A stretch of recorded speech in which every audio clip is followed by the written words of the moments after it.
moment they brought the goat inside, how terrible it was, how cruel it was. So with that act, if they cut the goat or if they cut meat and eat, it will be poisonous to our body only. So we have heard it from the class. Then primary food. Brother told non-veg is a primary food. How can you say that? Because without non-veg we can live. So the word primary food, I don't think so. Non-veg is a primary food. And being here as a Christian, you are establishing your stand from the Quran. So it is better if it was spoken from the biblical perspective. So here I am to establish my stand on vegetarianism from the perspective of Bible and from Tamil literature and from the church. Genesis 1:29 to 30. This is our commandment, that is vegetarian commandment. And God said, behold, I have given you every plant yielding seed that is on the face of all the earth, and every tree with seed in its fruit. You shall have them for food. And to every beast of the earth, and to every bird of the heavens, and to everything that creeps on the earth, everything that has the breath of life, I have given every green plant for food, and it was so. With this I proceed. Not only this commandment, supporting this particular vegetarian commandment, there are many quotes spoken in the Old Testament. Some of the examples are Proverbs 15:17. Better is a dinner of herbs where love is than a fattened ox and hatred with it. Proverbs 23:20. Be not among drunkards or among gluttons, eaters of meat. Leviticus 7:23 to 24.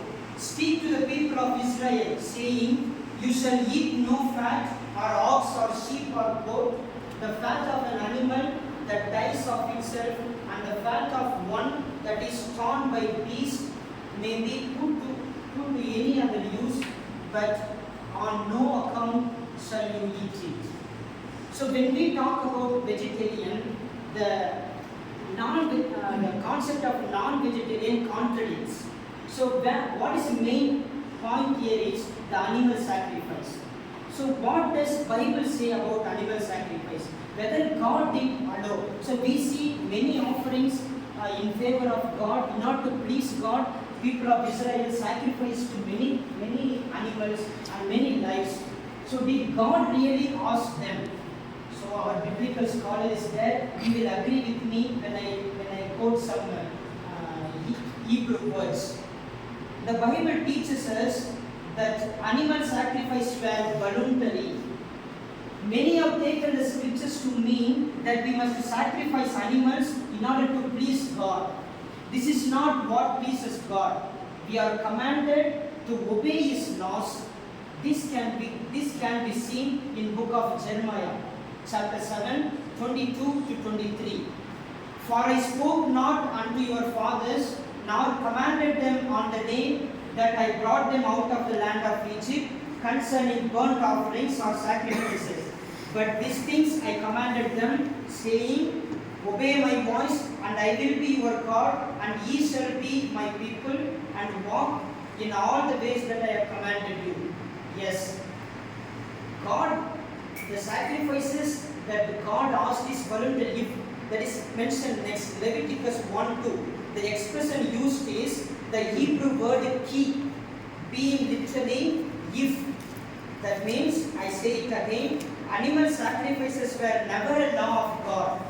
In fact, God prefers we don't sacrifice animals.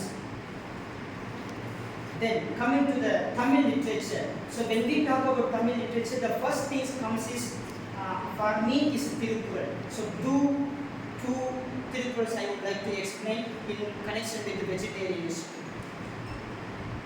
பெருக்கருக்கு தான் பிரிந்து ஊனுண்பான் எங்கனம் ஆளும்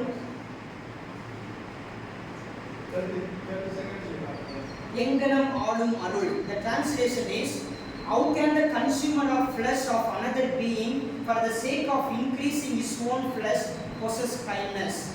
People who respect other beings and show concern towards them are considered virtuous by Indian traditions. Thus, there were numerous voices against the people who considered themselves superior to other creatures.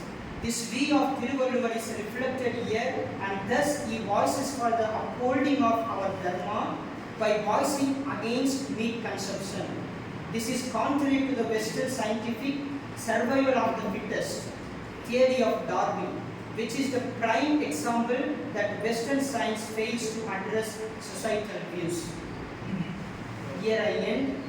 When the summary comes, I will continue and begin with my conversation. Thank you.